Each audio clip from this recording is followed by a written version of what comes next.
안녕하세요, 여러분. 권숙희의 힐링 숲입니다. 인간은 혼자 있기를 좋아하면서도 타인과 어울리는 것도 즐깁니다. 고독과 사교성은 동전의 양면이라고 할 수 있지요. 쇼펜하우어는 스스로 홀로 설 수 있는 힘을 강조했습니다.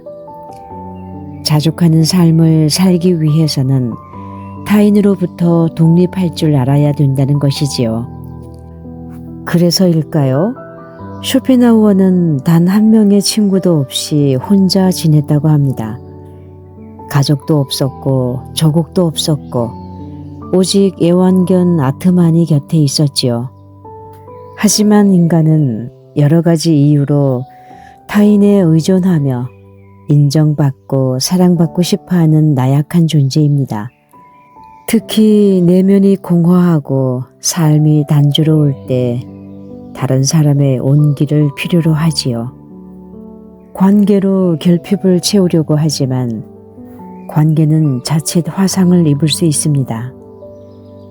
인간이 행복하기 위해서는 홀로 서기와 타인과 함께하기 사이에서 균형을 잡을 필요가 있습니다. 그래서 오늘은 고독을 견디는 법이 아닌 고독을 조금 더 부드럽게 받아들이는 법을 함께 생각해 보려고 합니다. 혼자 있는 법을 익혀라. 아리스토텔레스도 행복의 조건을 자족하는 것으로 정의했다. 고독의 중요성을 다시 생각하게 된다. 쇼펜하우어는 고독과 사교성을 대립하는 것으로 본다. 지적인 능력이 클수록 혼자 지내려는 경향이 강하고 지적 능력이 떨어질수록 어울리는 경향이 강하다는 것이다. 따라서 고독은 위대한 사람의 특성이다. 고독은 인간의 본래 모습에 가깝다. 친구든 가족이든 애인이든 나와 완전히 하나가 되는 일은 불가능하다.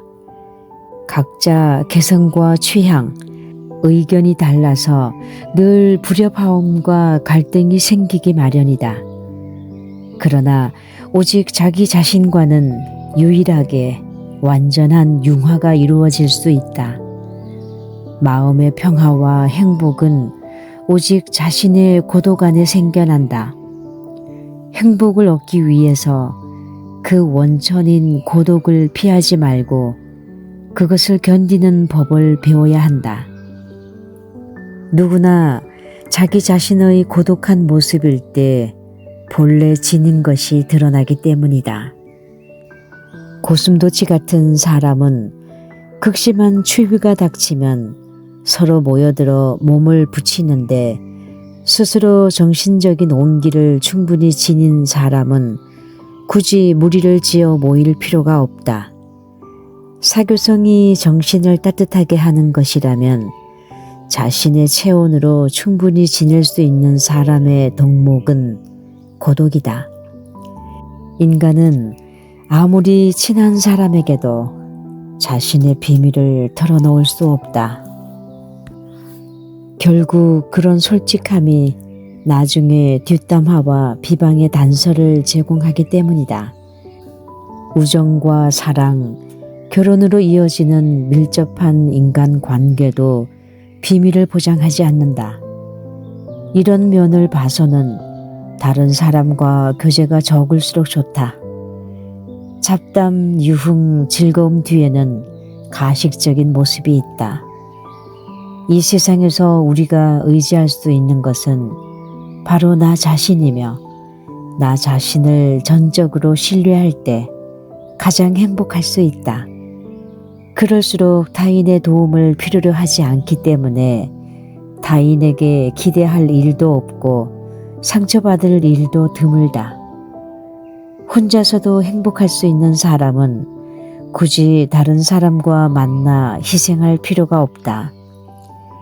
인간이 다른 사람을 만나는 이유는 고독을 견딜 능력이 없기 때문이다. 정확하게 말하자면 고독한 시간을 생산적으로 잘 활용하지 못하는 무능력, 내면의 공허, 권태감 때문이다. 이럴 때 남과 어울리는 것은 자신의 고독을 혼자 대면하기 두려워 비겁하게 피하는 것이다. 다른 사람과 어울리기 좋아하는 사람은 단조로움을 피해 외부로부터 강한 자극을 원한다. 그러나 다른 사람의 요구에 따르다 보면 자신의 권리를 포기하는 일이 생긴다. 남과 함께하고 싶은 이유는 자신 스스로 할 수 없다는 무능력, 내면의 결핍과 공허감 등이 있다. 이것이 계속되어 외부로부터 끊임없는 자극을 원하다 보면 유흥에 빠지거나 술꾼이 되는 경우가 많다. 가장 가치 있는 삶은 홀로 지낼 수 있는 능력을 키우는 데 있다. 자신으로부터 도망쳐서 결국 되돌아와 만나게 되는 것은 자신의 본래 모습이다. 다른 사람과 어쩔 수 없는 관계를 줄이면 자신만의 자유와 욕구가 회복된다. 고독은 인간이 성장하는 과정에 긍정적인 효과가 있다. 인간은 홀로 설 수 있을 때 어른으로 더욱 성장했다고 할 수 있다. 아이가 젖을 떼면서 공포에서 독립하게 되듯이 고독은 각자의 자연스러운 상태가 된다. 다시 말해 고독은 인간의 본성에 맞는 본래 행복한 상태로 되돌아가게 해준다. 인간의 군집 본능은 자신의 고독에서 느끼는 단조로움을 견디지 못하는 데서 기인한다. 단지 심심하기 때문에 함께 어울려서 시간을 허비하는 것은 쇼펜하우어의 예시처럼 금관 악기로 협연을 하지 못하는 연주가와 비슷하다. 훌륭한 거장은 충분히 독주를 할 능력이 되기 때문이다. 우리도 혼자의 힘으로 잘 살 줄 알아야 한다. 40대면 예전의 친구나 동창들과의 관계가 서먹서먹해지는 경우가 늘어난다. 연락처에 저장한 친구들이 사라지기도 한다. 나이가 더 들수록 고독은 우리의 친구가 될 것이다. 그리고 더욱 참된 행복은 자신 안에서 혼자의 힘으로 찾아내야 한다는 사실을 깨달을 것이다. 많은 사람을 만날수록 다수의 의견에 맞춰 희생하거나 눈치 볼 일이 생겨나고 마음을 툭 털어놓지 못하는 상황이 늘어난다. 점점 진실한 관계를 맺기도 어려워진다. 그래서 혼자 있을 수 있는 역량을 키우기 위해 생각과 지혜 등을 풍부하게 할 필요가 있다. 오늘날 고독은 솔로가 늘어나는 상황에서 행복을 바깥에서 찾지 않고 자신의 안에서 얻기 위한 중요한 덕목이다. 인간은 혼자 있을 때만 온전히 그 자신일 수 있다. 그러므로 고독을 사랑하지 않는 자는 자유도 사랑하지 않는 자라고 할 수 있다. 네, 낭독을 마치고 나니 이런 생각이 듭니다. 고독은 우리를 외롭게 만들기도 하지만 한편으로는 우리를 다시 나에게 데려다주는 작은 통로 같다는 것. 누구의 시선도 누구의 기대도 내려놓은 그 순간에야 비로소 지금 나는 어떤가 이 질문을 조용히 들여다볼 수 있지요.